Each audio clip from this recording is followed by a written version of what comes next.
Siapa kelas berapa? Oh, saya. Ya, nanti tidak. Sebelum kita memulai pelajaran pada pagi hari ini, mari kita berdoa sesuai dengan masing-masing. Berdoa dimulai. Berdoa selesai. Mari. Terima kasih sudah menunjuk di kelas ya, Bunda. Baik, Ibu akan mengabsen kalian. Mungkin disampaikan di kalian ada yang tidak masuk semuanya. Ada Bu. Kenapa kok banyak yang tidak masuk? Udah sakit, ada yang nggak masuk dan papa bertanya. Tidak. Semoga yang sakit kita sembuh ya. Amin. Karena ini udah masuk jam-jam rawan ngantuk ya. Jadi sebelum kita masuk ke pembahasan, Ibu ada tips. Apa, Bu? Ibu tadi semua.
Jadi kemarin itu kita belajar definisi artikel.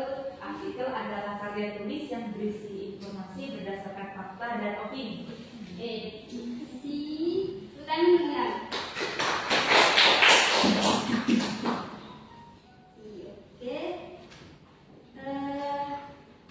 Mungkin dari kalian atau salah satu dari kalian yang pernah membaca artikel ilmiah di koran, majalah atau di platform online lainnya? Siapa? Saya Bu. Ya. Saya pernah membaca artikel tentang pentingnya menjaga lingkungan sekolah agar tetap bersih. Oke, jelas. Oke, yang lain? Ada? Saya Bu. Ya, Saya pernah baca artikel yang membahas tentang pembelajaran daring selama pandemi pembelajaran. Oke, berarti anak-anak kemarin sudah belajar ya tentang artikel ilmiah. Kemudian masuk ke materi yaitu pada bab menulis artikel ilmiah populer. Baik, tujuan pembelajaran kali ini yaitu sebagai didik jelaskan perbedaan antara artikel ilmiah dan artikel ilmiah populer serta menemukan informasi dan dalam artikel ilmiah populer tersebut. Kemudian karena kemarin sudah mempelajari pengertian tentang artikel ilmiah, sekarang kita mengenal artikel ilmiah populer. Artikel ilmiah populer adalah tulisan yang mengemas topik ilmiah dengan gaya bahasa sehari-hari atau dengan bahasa yang mudah dipahami sehingga membaca apapun bisa mengerti dan isi-isi dan manfaatnya. Kemudian ada ciri-ciri artikel ilmiah. Mungkin ada yang bisa membacakan? Nabila, kita tolong membacakan. Ciri-ciri artikel ilmiah. Jadi artikel ilmiah yang kedua yang pertama dapat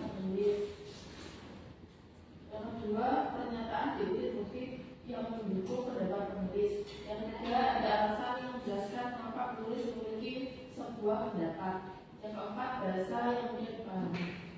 Oke, terima kasih Nabila. Ciri-ciri artikel ilmiah populer yang pertama yaitu pendapat penulis. Dalam isi dalam artikelnya itu ada pendapat penulis yang ingin disampaikan dari topik yang dibuat artikel. Kemudian yang kedua, pernyataan yang diikuti bukti mendukung pendapat penulis. Bukti-bukti di sini biasanya berbentuk data atau bukti-bukti konkret lainnya. Yang ketiga, alasan yang menjelaskan mengapa penulis memiliki sebuah pendapat. Di sini penulis juga menemukan alasannya mengapa dia membuat artikel ini. Dan yang terakhir, bahasa yang mudah dipahami. Bahasa yang mudah dipahami oleh masyarakat awam dan bahasanya itu ringan dan biasanya menggunakan bahasa sehari-hari. Kemudian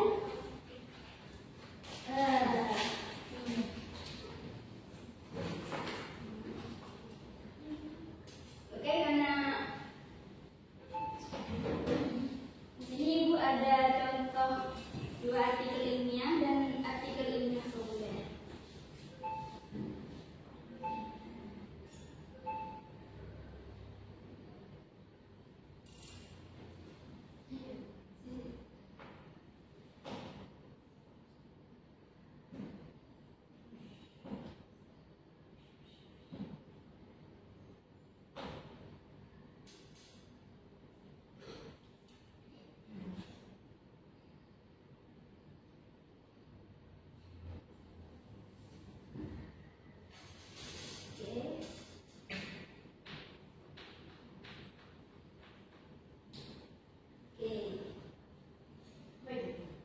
Ini contoh dari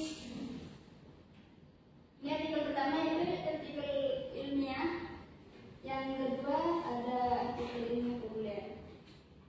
Ada yang mau membacakan artikel ilmiah? Siapa? Ikan? Nggak kelihatan. Satu sebagai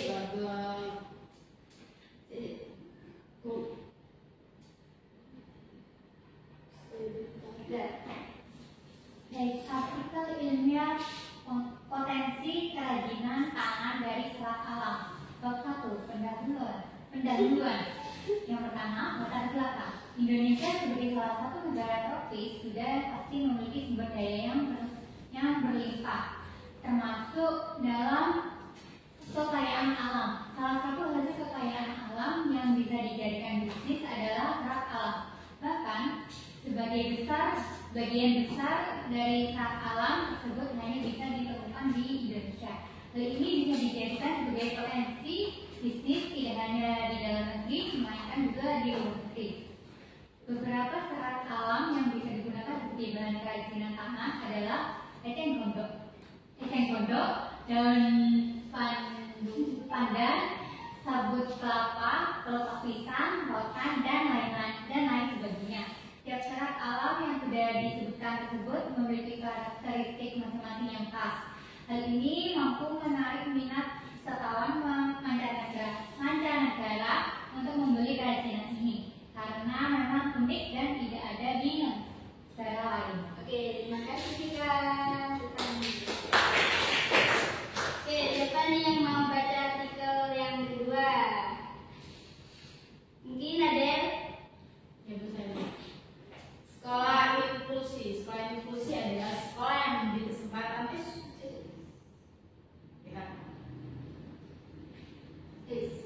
Sekolah inklusi adalah sekolah yang memberi kesempatan belajar yang sama pada setiap peserta didik. Semua peserta didik, baik berkebutuhan khusus atau ABK maupun yang bukan, mendapat respek yang sama dari guru. Mereka mendapat materi pelajaran yang sama. Perbedaannya, peserta didik berkebutuhan khusus memiliki guru pendamping khusus di kelas. Jasong praktisi pendidikan inklusif dari Nansam Medong dari School dan kandidat Dr. Korea University of Education Korea Selatan mengatakan bahwa pendidikan inklusi adalah metode pendidikan bagi ABK yang direkomendasikan oleh Organisasi Kesehatan Perserikatan Bangsa-Bangsa atau WHO. Di Korea Selatan, bibit pendidikan ABK dimulai pada tahun 1990 Ada beberapa keistimewaan dari sekolah inklusi, antara lain pembelajaran kolaboratif dan ada kerjasama antara seluruh peserta kelas, mulai dari guru kelas, guru pendamping khusus, dan seluruh peserta kelas dan seluruh peserta didik untuk mewujudkan kesuksesan pembelajaran. Keistimewaan lainnya adalah muncul pandangan bahwa peserta didik berkebutuhan khusus sesungguhnya juga memiliki kebutuhan yang sama dengan peserta didik lainnya, sehingga mereka tidak lagi dianggap berbeda. Peserta didik biasa di sekolah inklusi akan terbiasa melibatkan peserta didik berkebutuhan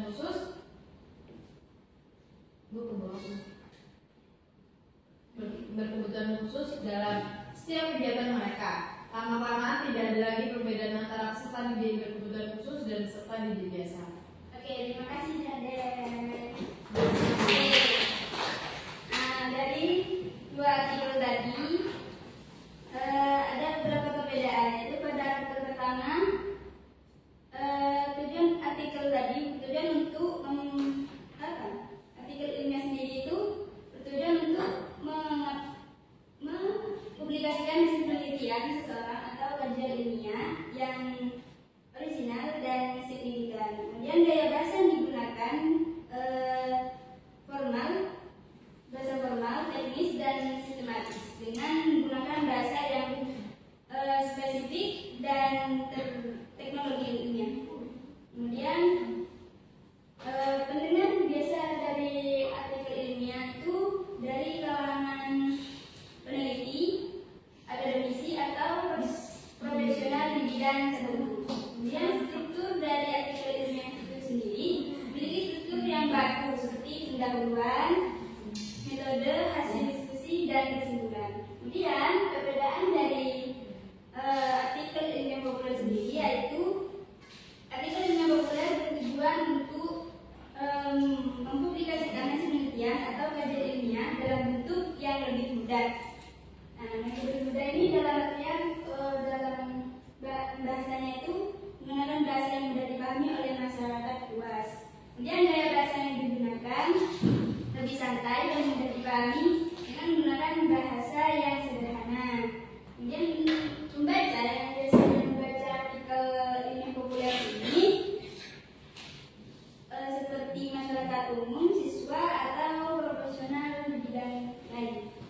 Kemudian struktur dari artikel ilmiah populer tidak memiliki struktur yang baku dan lebih fokus pada penyajian informasi yang menarik dan mudah dipahami. Oke, kita kembali ke awal. Nah, untuk memperjelas lagi pengertian pemahaman dari kalian, saya minta kalian untuk menyebutkan ciri-ciri artikel ilmiah yang sudah Ibu jelaskan tadi. Siapa yang masih paham atau ingat?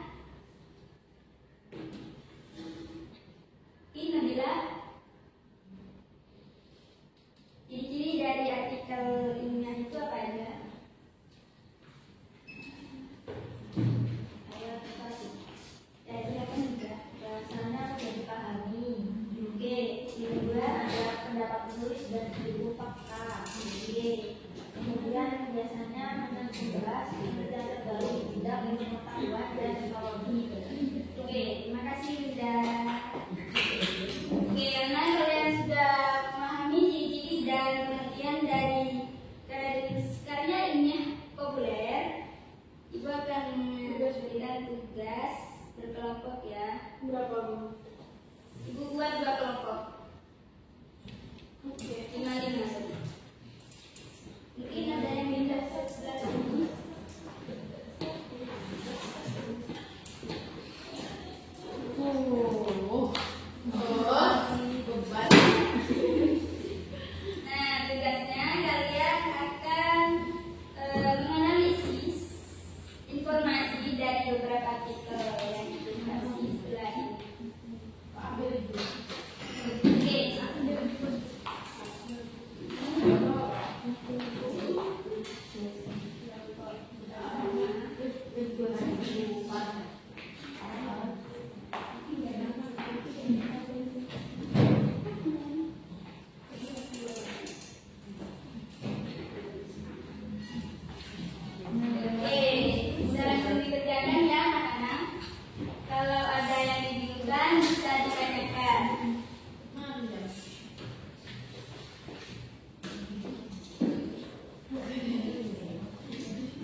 dampak gadget terhadap perkembangan anak, memahami efek positif dan negatif.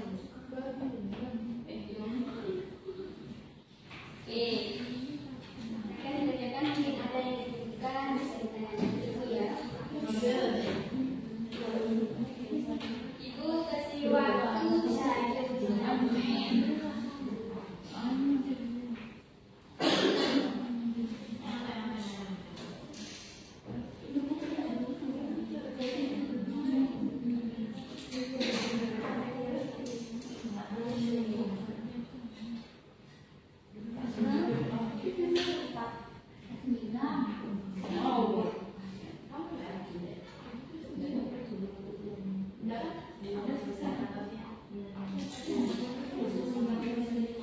Ada yang sudah selesai?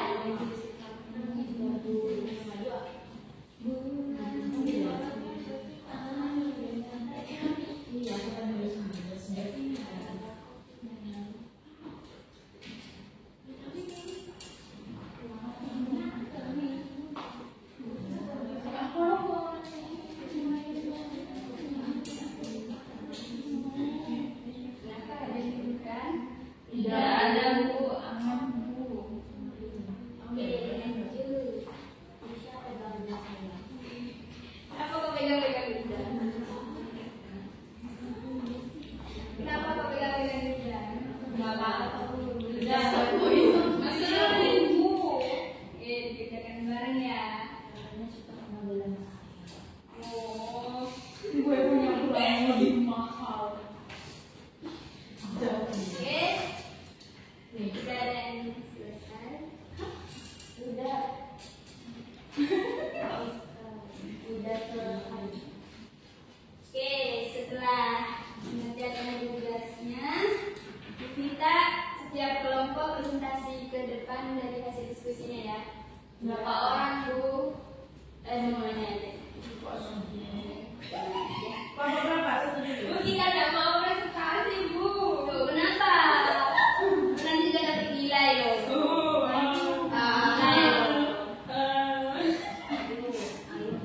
Oke, atau sih ketua kelompok sih atau apa? Ayo ke depan.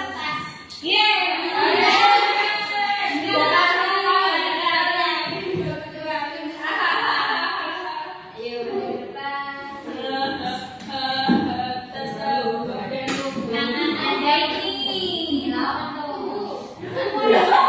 Saya semua. Kamu kalah menang kan? Ya benar. Berarti yang kalah duluan. Jangan di kelas ini kita jadi tenyo ya. Iya. Iya, mangkanya Bu. Oke, yang menang April dulu. Aduh. Oh iya.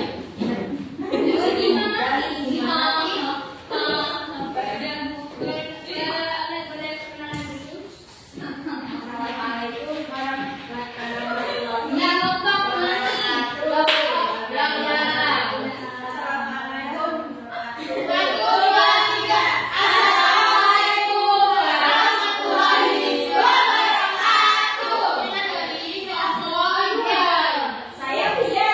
Ini Adel. Ini Ida. Dan ini Nabila. Dan ini Laila. Ini dari semua.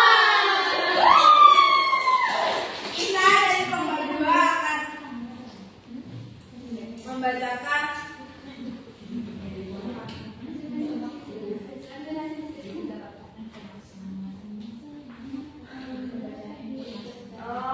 jadi informasi yang kami dapat adalah pada paragraf 1 dengarkan ya.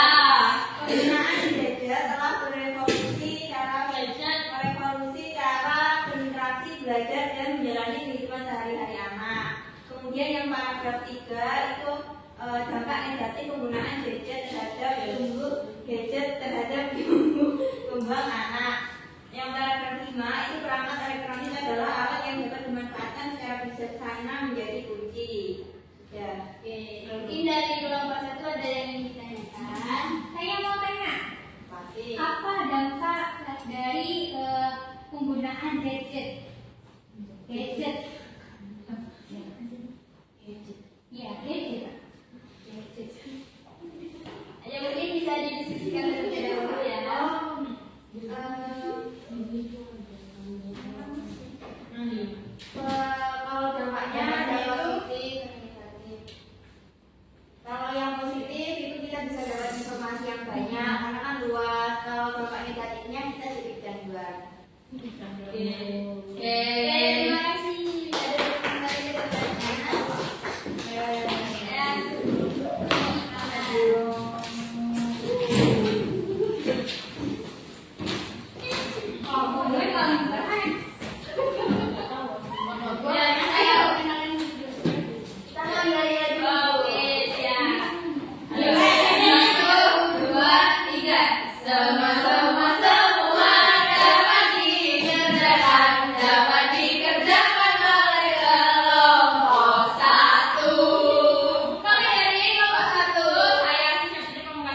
terdapat 5 peserta difabel.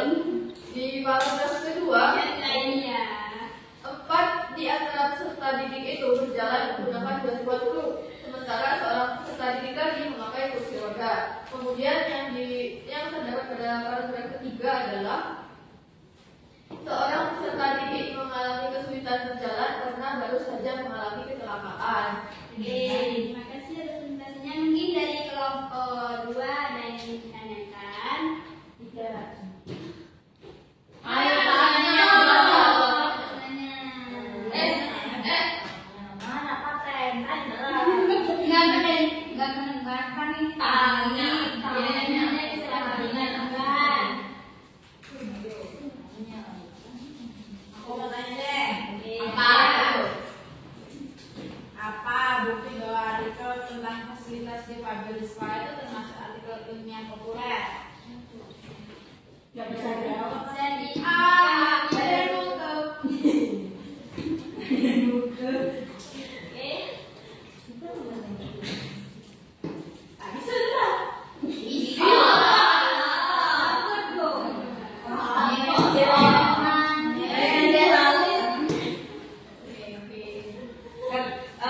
Baik, saya akan menjawab mewakili kelompok. Jadi jawabannya adalah karena artikel tersebut mengangkat masalah nyata di sekolah, memberikan solusi dan mengutip undang-undang serta pengalaman nyata peserta didik difabel. Ya, berarti ada opini dan faktanya. Betul. Yang disebut maka ada fakta ilmiah.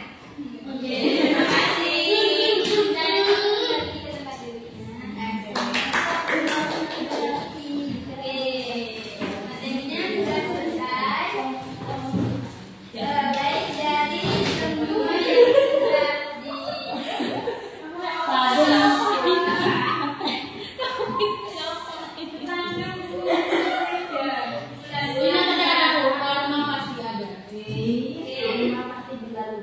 dari semua penjelasan dari Ibu tadi, siapa yang bisa menyimpulkan